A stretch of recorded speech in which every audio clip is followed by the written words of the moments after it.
Hello, my name is Mark Geeding with Byers Volvo. Today we're going to walk you through a credit application via our online website.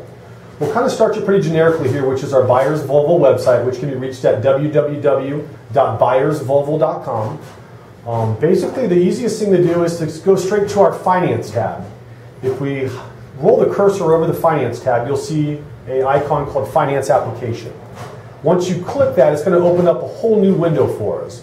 One thing we might want to make note of, I know in this day and age everyone's worried about their information security, is that this is an HTTPS site.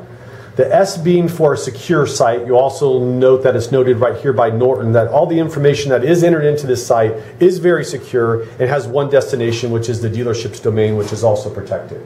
This same information can also be found via mobile device, which is the iPad.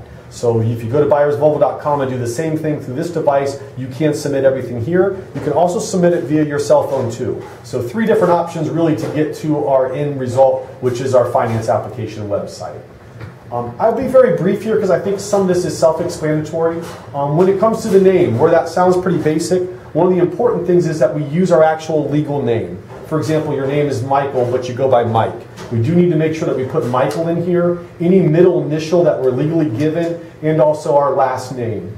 As we're going through this, it's important also to make sure that we're spelling and we're taking our time to do everything correctly. On the email notation, we do want to use a valid email address. You will not get spam and a bunch of junk email off of this. You'll actually get your privacy policy email sent to you via that email address that you give to us. So very important that we do use a valid email address.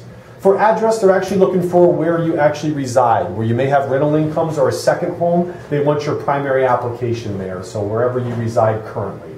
One thing I do want to kind of note down here that a lot of people get stubbed up on is income.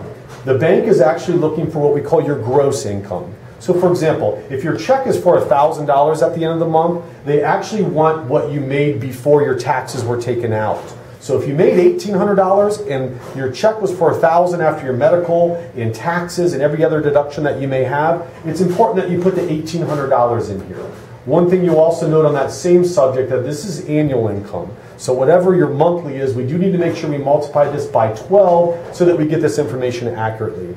This data is actually transferred directly to the bank. So the importance of this on whether or not a loan may or may not get approved is how valid all the information is in here.